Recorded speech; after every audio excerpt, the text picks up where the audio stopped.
अस्सलाम वालेकुम। तो क्या आप लोग भी चाहते हैं कि आपकी इंग्लिश स्पीकिंग में फ्लुएंसी आ जाए और आप फ्लुएंटली इंग्लिश बोल पाएँ?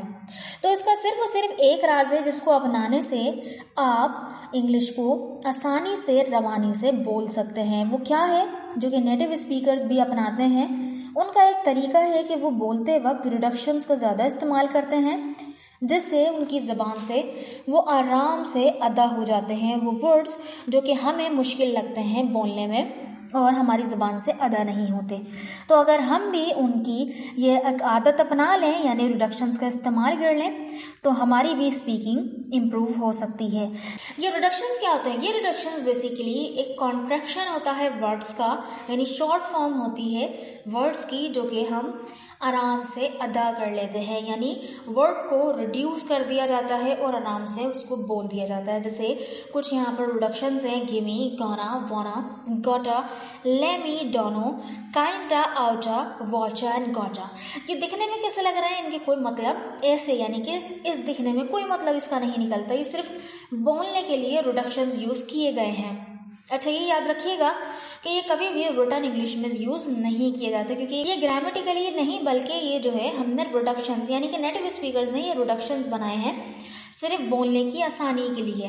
तो लिखने में हमने इसकी फुल फॉर्म ही लिखनी है, जो कि हम अभी देखने वाले हैं कि इनकी फुल फॉर्म क्या है, इनको किस तरह से यूज़ किया जाता है। तो अगर आप देखें, पहला है गिमी। अच्छा, ये जो गिमी है बहुत आसान है, शायद आपको पता भी हो कि ये कॉन्ट्रैक्शन है गिव मी का।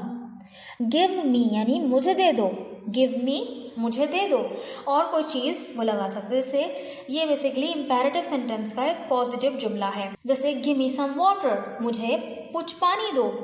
तो इंस्टेड ऑफ सेइंग कि गिव मी सम वाटर, आपने कह दिया गिव मी सम वाटर। तो देखें, आप खुद ही देखें, नोट करें कितनी फ्लुएंटली आपने बोल दिया गिव मी सम वाटर और गिव मी सम वाटर। एक फ़र्क नुमाया नज़र आ रहा है। इसी तरह से मुझे मेरा फ़ोन दो, give me my phone. Instead of saying give me my phone, say give me my phone. Give me my phone, मेरा मुझे फ़ोन दे दो। मुझे एक मिनट दो, give me a minute, give me a minute. ठीक है। और एक सेंटेंस आपके लिए है, मुझे एक मौका दो, मुझे एक मौका दो। इसको कमेंट बॉक्स में ज़रूर बना के लिखिएगा और वीडियो को लाइक कर दीजिएगा। देखिए, वीडियो को लाइक ज़रूर किया कीजिए। ठीक है।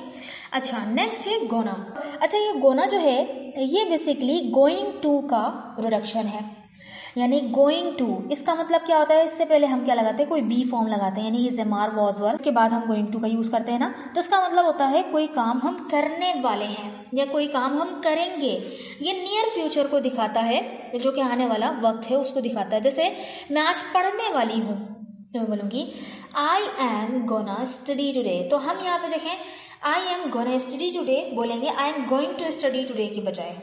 तो देखें, I am going to study, इसमें फ्लुएंसी नहीं नजर आ रही, सिर्फ हमने गोइंग टू को रिड्यूस कर दिया गोना, तो हमने बोला आई एम गोना स्टडी टुडे। अच्छा, यहाँ पर जो है आई एम को भी रिड्यूस किया जा सकता है, क्या करके? आई एम, ये आम पढ़ के, आम, हम इसको बोलेंगे am gonna study today, I am gonna study today, और फ्लुएंट हो गए आप। ठीक है, I am gonna study today. मेरे साथ आप रिपीट करें, I am gonna study today.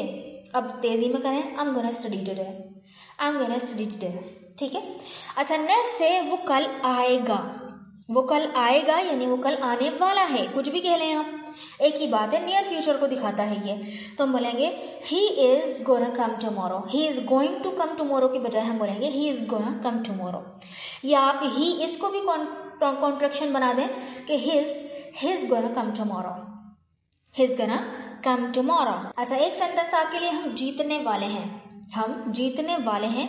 इस सेंटेंस को बनाकर आपने कमेंट बॉक्स में लिखना है। तो अच्छा, अपनी इंग्लिश को और नेक्स्ट लेवल ले जाने के लिए ये 3 PDF बुक्स आप बाय कर सकते हैं मुझसे। इस व्हाट्सएप नंबर पर मुझे कांटेक्ट कर लीजिएगा और इसी वीडियो का जो है स्क्रीनशॉट मुझे सेंड कीजिएगा, तो मैं आपको इसको 1000 में ये तीनों ही बुक आपको प्रोवाइड कर दूंगी। और दूसरी बात ये कि हमारे व्हाट्सएप कम्युनिटी को ज्वाइन करने के लिए लिंक आपको कमेंट बॉक्स में मिल जाएगा, उसको ज्वाइन कर लें, वहाँ पे अच्छी नॉलेज आपसे शेयर की जाती है। Thank you so much. अच्छा, नेक्स्ट है वाना।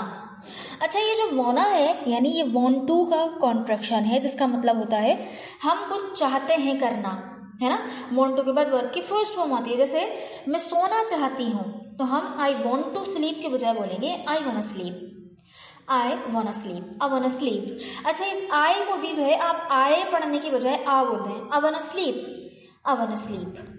ठीक है, तो ये छोटी छोटी अगर चीज़ें हमें पता हो तो हम आसानी से स्पीकिंग कर सकते हैं। तो नेटिव स्पीकर के पास कोई जादू नहीं है, बल्कि वो वर्ड्स को रिड्यूस करके पढ़ते हैं, जिससे उनकी ज़बान लड़खड़ाती नहीं है, रवानी से उनके ज़बान से वो वर्ड्स निकल जाते हैं।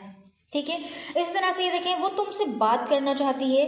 अब ये देखिए, वो तुमसे बात करना चाहती है, क्योंकि थर्ड पर्सन सिंगुलर के साथ तो हम वांट के साथ एस का इजाफा करते हैं, तो हम वहाँ पे आप वाना नहीं बोलेंगे, बोलेंगे वांट्स टू बोलेंगे। तो wants to means wants to का कॉन्ट्रैक्शन। सो हम बोलेंगे she wants to talk to you, she wants to talk to you. इसी तरह से, क्या तुम चाय पीना चाहते हो, do you want have tea, do you want have T.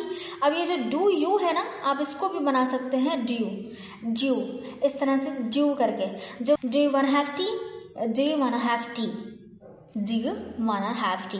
ये बहुत इंटरेस्टिंग है अगर हम करना चाहें तो। ये क्या होता है, सामने वाला समझ भी जाता है और ये हमारी ज़बान से रवानी से निकल भी जाता है। अच्छा, नेक्स्ट है गोटा। जो गोटा है ना, ये गोटा जो कॉन्ट्रैक्शन है वो गोट टू या हैव गोट टू का है। इसका मतलब होता है कोई काम करना पड़ेगा या कोई काम करना पड़ता है। तो हम बोलेंगे जैसे मुझे अभी जाना पड़ेगा।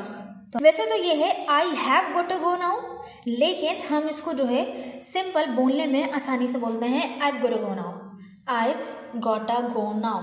आप आई के साथ वी ई यानी हैव का कॉन्ट्रैक्शन लगा सकते हैं, अदरवाइज आप उसको भी हटा सकते हैं, सिर्फ बोलें आई गोट टू गो नाउ, मुझे अभी जाना पड़ेगा, मुझे अभी जाना है, मुझे काम खत्म करना है, आई गोटा फिनिश द वर्क, आई गोटा फिनिश द वर्क। अच्छा, फिफ्थ है लेमी। अच्छा, लेमी जो कॉन्ट्रैक्शन है वो किसका है, लेट मी का। लेट मी का मतलब होता है यानी हम सामने वाले से इजाज़त लेते हैं, परमिशन लेते हैं कि मुझे ये काम करने दो।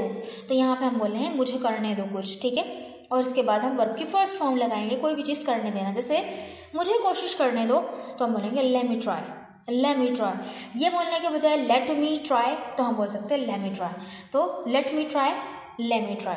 आप खुद ही देख लें, इसके अंदर रवानी आ रही है, फ्लुएंसी आ रही है और ज़बान को भी कोई दिक्कत महसूस नहीं हो रही।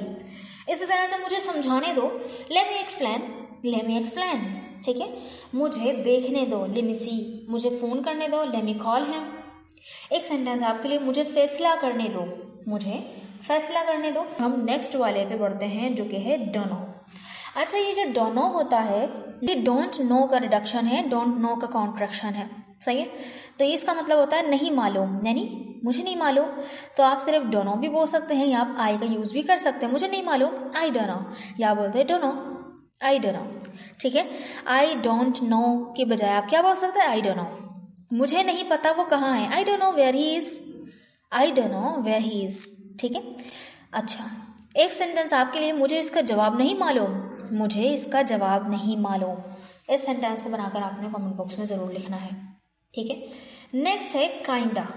अच्छा, काइंडा जो है ये कॉन्ट्रैक्शन है काइंड ऑफ का। काइंड ऑफ मतलब थोड़ा सा, इसके लिए हम यूज़ करते हैं थोड़ा सा, ठीक है, यानी कुछ हद तक, कुछ हद तक या थोड़ा सा, इस तरह का जब सेंटेंस में यूज़ करते हैं। जैसे मैं थोड़ा सा थका हुआ हूँ या मैं थोड़ी सी थकी हुई हूँ, तो बोलूँगी I am kinda tired, I am kinda tired, यानी I am kind of tired के बजाय बोलेंगे आई एम काइंडा टायर्ड।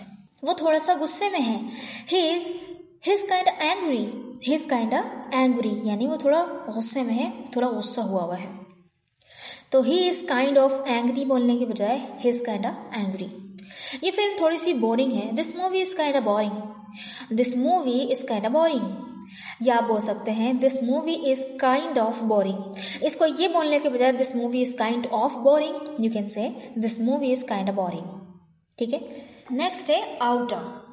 अच्छा, ये जो आउटा है वो कॉन्ट्रैक्शन है आउट ऑफ का।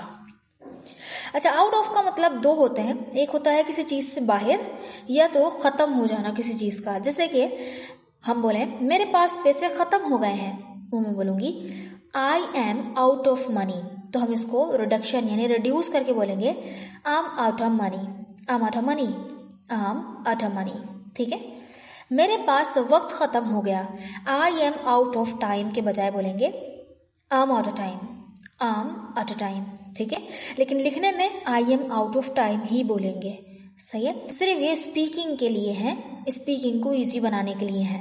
वो इस मसले से बाहर है तो मैं बोलूँगी he is out of this matter, तो हम इसकी बजाय बोलेंगे he is out of this matter, he is out of this matter. ठीक है, तो कितना इजी और कितनी आसानी से हमारे ज़बान से ये अदा हो रहा है। नेक्स्ट है वाचा। ये थोड़ा सा आपको ऑकवर्ड लग सकता है, लेकिन नेटिव स्पीकर्स इसी तरह से ही बोलते हैं। व्हाट आर यू और व्हाट डू यू का कॉन्ट्रैक्शन है, यानी आप सवाल पूछते हैं किसी से तुम क्या, और तुम क्या कर रहे हो, व्हाट आर यू के बाद वर्ब या ing फॉर्म, और व्हाट डू यू के बाद यानी तुम क्या करते हो या क्या चाहते हो। जैसे कि हम बोलूँ तुम क्या कर रहे हो, तो हम बोलेंगे व्हाट आर यू डूइंग के बजाय what you doing, what you doing. ठीक है, व्हाट यू डूइंग कितनी आसानी से बोला जा रहा है और लग भी रहा है कि यानी कि आप बोलना चाह रहे हैं व्हाट आर यू डूइंग। तुम क्या चाहते हो, अगर व्हाट डू यू का देखें तो व्हाट डू यू वांट की बजाय आप बोलें what you want, what you want.